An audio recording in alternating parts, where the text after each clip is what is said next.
Okay, let's kick off with a pretty startling number, 103%. Wow, 103%. Yeah, that's how much vitamin water sales actually jumped in the year right before, well, before everything changed for them. And by 2007, this one brand had grabbed like 17% of the whole U.S. enhanced water market. That's huge for that category back then. Absolutely.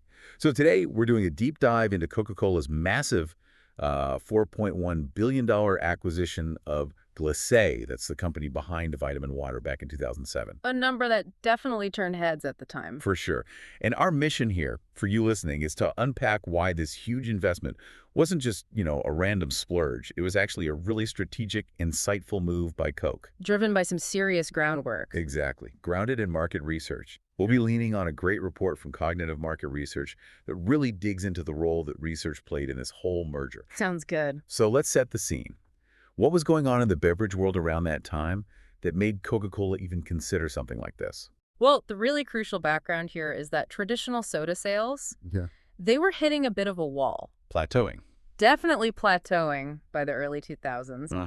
And at the exact same time, you had this massive surge, really, in the health and wellness trend. Right. It felt like it was suddenly everywhere. It was. Consumers were actively looking for alternatives to sugary drinks. It wasn't just a small shift. It was a really significant wave building. Yeah, you heard people talking more about, reading labels, looking for healthier stuff. Exactly. And the market research was showing this very clearly. It highlighted these growing concerns about sugar, about artificial ingredients, obesity, too, especially in North America and Europe. Okay. And this created a perfect opening for what we started calling functional beverages, drinks with added vitamins, electrolytes, that sort of thing. The enhanced water category. Precisely. And they were really catching on, especially with, fitness buffs, busy professionals, and very importantly, that millennial group. Right, the up-and-coming consumer force. So Coca-Cola, the soda giant, they must have seen this happening. Were they trying to get in on it themselves? They were. They did try some internal innovation in that enhanced water space, but honestly, they struggled. They had a hard time getting real traction against some of the newer, maybe more nimble brands popping up. Which leads us straight to Vitamin Water. Yeah. Because they seemed to just explode onto the scene, didn't they? They really did. Glacéau's Vitamin Water just grabbed market share incredibly quickly.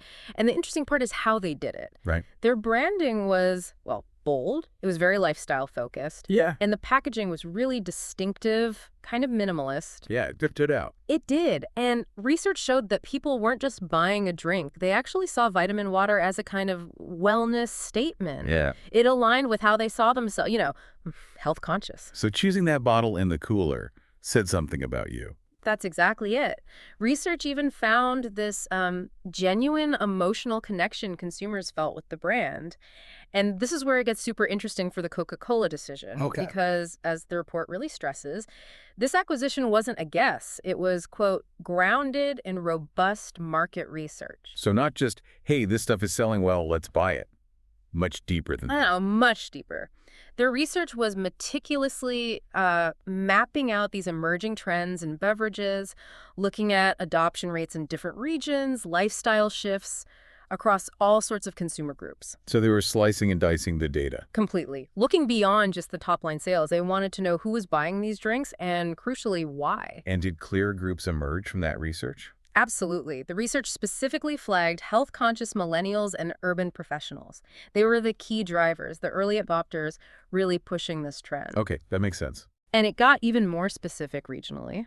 Research showed Vitamin Water had really strong brand equity, the value and positive vibes associated with the brand and high recall, especially among that 18 to 35 crowd in big city hubs. Think LA, New York, Chicago. The trend-setting cities. Exactly. Those were identified as the places where these trends often take root first. You see it there, then it spreads. Right. And the research went even further, looking at where people were actually buying it.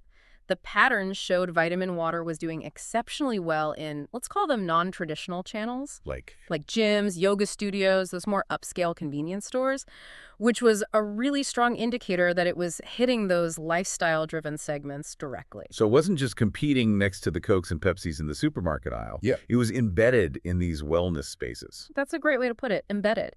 And what's more, Coke's research teams even studied customer sentiment, like the feelings around the brand. How did they do that? Through various methods, looking at social media, surveys, focus groups probably, they found this consistent emotional attachment people had to Vitamin Water's messaging, its whole tone, even the celebrities they used. Interesting. And here's the key insight, really. Vitamin Water's appeal wasn't just about the vitamins listed on the bottle. It resonated because it represented a lifestyle choice. It was almost a form of self-expression for consumers. Wow.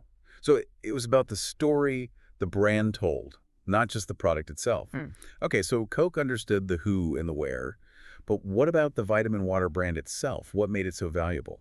Well, that brand identity was developing rapidly. The report we mentioned even calls it a cultural icon in the making. High praise. It is. And think about those labels. They were clever, sometimes a bit irreverent, right? That conversational tone. Yeah, definitely not corporate speak. Not at all. And the research showed this wasn't just a gimmick. It was core to building that customer loyalty. It felt different. Very different from Coca-Cola's own image, which is more about history, nostalgia. Exactly.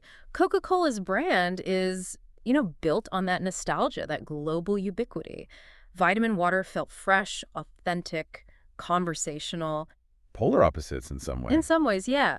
And crucially, Coca-Cola got this difference. Their strategy after buying them wasn't, okay, let's make this look like a Coke product. That would have killed it, They probably. likely would have. Focus groups and customer feedback made it really clear that messing with the brand's core identity, the tone, the look, could seriously alienate those loyal customers. So they actually listened to what the research and the customers were telling them. They did. They opted for a strategy that preserved Vitamin Water's unique feel. They let it operate, semi-independently. Or Very smart. But while doing that, they leveraged Coca-Cola's massive global distribution network and their marketing muscle. That willingness to listen and adapt was absolutely key. And looking back, that seems to have worked out pretty well for them, didn't it? Oh, absolutely. Post-acquisition, Coca-Cola moved fast. They pushed Vitamin Water into international markets where they saw similar health and wellness trends bubbling up. Whereabouts? Places like Canada, Western Europe, parts of Asia too. And the market research teams stayed involved, helping them tweak things locally. Like flavors or packaging? Exactly. Adapting flavors, maybe adjusting packaging slightly for local tastes, but always keeping that core Vitamin Water brand DNA intact. So this buy wasn't just about getting a quick revenue bump. It was feeding into a bigger, longer-term plan. Definitely. The whole thing was a massive learning experience, as the report puts it, for Coca-Cola. It really highlighted the power of these nimbler, more purpose-driven brands. And did that learning influence other things at Coke? It seems so. It apparently pushed Coca-Cola internally towards more consumer-focused innovation. You saw them making other investments later in health-oriented brands like Honest Tea or Zico coconut water. Okay, so it was a catalyst. A real catalyst. And maybe most importantly, the move showed that Coca-Cola wasn't just going to react to changes in the market. They could actually anticipate them, maybe even lead them. That's a huge shift for a company of that size and history. So pulling this all together, what are the big lessons here for other companies thinking about similar moves, about growth? I think the Coca-Cola Vitamin Water story is a fantastic case study in using market research for vision, for really seeing where the puck is going, not just validating what you already think. Right. Not just confirming biases. Exactly. Coke didn't just see, oh, Vitamin Water sells well. They understood the deeper context, those shifting lifestyles, the emerging health narratives, how people were relating to brands differently. The why behind the what. Precisely.